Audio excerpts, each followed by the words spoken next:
I'll quickly go through this methodology so you have a basic understanding of how it operates.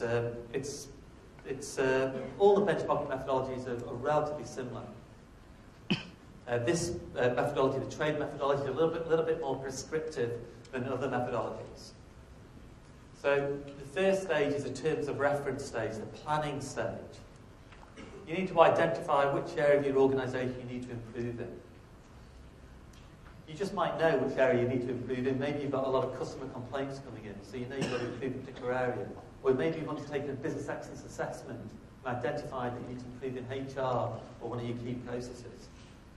But once you decided the area you need to improve in, then basically you develop a project brief, an overview of the problem. You form a team, you train the team, you make sure you understand what's called a benchmarking code of conduct, which enables you to do benchmarking in an ethical manner. You prepare a more detailed project plan with aims, objectives. You look at the expected benefits you're going to glean from the project and expected cost of the project. And yeah, that's it. You just develop a project plan first of all. And for the hospital, for instance, the aim for their project might have been to transport patients safely and quickly from the operating theatre to the intensive care unit. So you need to think what projects would benefit your own organisation. And this shows more detail about the planning stage and what sort of things you would actually consider with a project. Nothing new here, it's something you would consider with most projects. But it's very important to spend time on this and make sure that everybody in the team and other stakeholders understand the purpose of the project and what it's striving to achieve. This is an example of terms of reference form. Obviously, clearly articulating the non-financial benefits and financial benefits of a project. And then you have a project management system supporting this, taking you through the various stages and steps of the benchmarking project and identifying who amongst the team is responsible for what part of the project. So I mean, maybe you can start to think about, if you were going to do a benchmarking project tomorrow, what would it be on? What would be the aim of the project? Who would you have in your project team? And who would be supporting this project? You've got to have the senior executive team on board, because otherwise you're going to identify best practices and they're not going to be implemented. So part of this whole approach is continually engaging the senior management team, the process owners and other stakeholders, the internal customers and suppliers. So when you identify the best practices, there's a greater likelihood of them being implemented. The research stage is about understanding your problem in more detail. So before you go and learn from other organisations, you need to ensure that everybody in your team has the same understanding. So you need to discuss the problem. Maybe you've got to draw a process flow chart, which describes the process. Make sure everybody understands the process. You want to look at your performance for that particular process or area of your business. If you're not measuring your performance already, you need to put in place a performance measure. Just make sure everybody understands the problem. And sometimes after this, you then decide, well, the problem's not as big as before, so we don't want to take a project in this area. Or maybe you want to break down the process into different component parts and undertake 2 or 3 projects rather than just a one project. So for the hospital example, they would be thinking about measuring their performance in terms of equipment errors, information errors and time taken.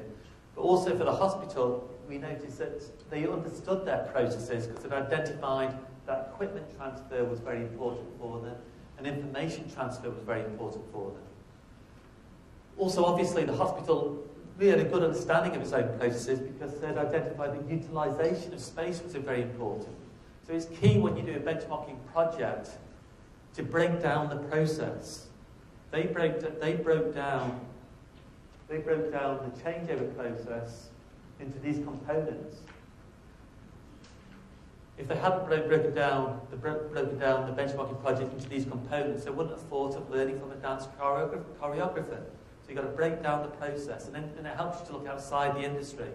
If you keep the project at such a high level, you think you can only learn from other organisations in your same industry. So try and break the problem down. Then the act phase is where you do the real benchmarking, the learning from other organisations. You identify the criteria for which other organisations need to perform well in. For your particular problem, you've got to identify the criteria. For the hospital, they wanted an organisation that was good in terms of space utilisation. We also wanted another organisation that was good in terms of the whole transfer process. You then select the benchmarking organisations to learn from. They're called benchmarking partners. So you select the benchmarking partners to learn from. Obviously, you hope that they accept and agree to share their information. Organisations that are more likely to share with you are your customers and suppliers, organisations that you've already got a relationship with. It'd be very hard for you, I suspect, to approach the Ferrari team or McLaren team and get them to share information. It's easier to share information with organisations you've already got a relationship with, your friends in other organisations.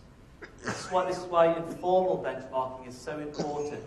The more informal benchmarking you do, the more networking you do with other organisations, the more trade associations you're part of, or communities of practice you're part of, the more friends you'll have in other organisations. Those friends are more likely to open their doors for you to go and visit them to find out their best practices. So it's about embracing this idea to become more outwardly focused and inwardly focused. The way you learn from other organisations can be going to do a site visit, to go and visit this other organisation, but it might be just learning via the internet. Maybe you can find enough information on the internet. Maybe you make phone calls to other organisations, speak to them by phone. Maybe you send a survey to other organisations. There's different ways to learn from other organisations. The method you use to learn from other organisations depends on the terms of reference. When you write that initial terms of reference, you'll be specifying how important the project is and the length of time the project's got to be completed in. If the project's got to be completed in 2 weeks, you can't possibly go and visit other organisations. If the project's of such importance to your organisation and you're willing to spend 6 months on a project, yes, then you can go and visit other organisations. Also, what's important to know here is when you do benchmarking, you're not only trying to learn from other organisations, it also takes you through a process and system whereby it's accessing the ideas and information that's currently in the heads of your people inside your organisation. So the outputs for a benchmarking project are not only what you learn from other organisations, but it combines together the ideas you currently have on how to improve. So it's an integration of both. So there's no way you can conduct a benchmarking project which is not of benefit. So it combines the ideas of your team, your people, with what you learn from other organisations. So this is why it's taking you on a learning journey. It's a great way for career development, personal development. So you identify best practices, and then you deploy them. Once you've deployed them, you then evaluate the outcomes for the project.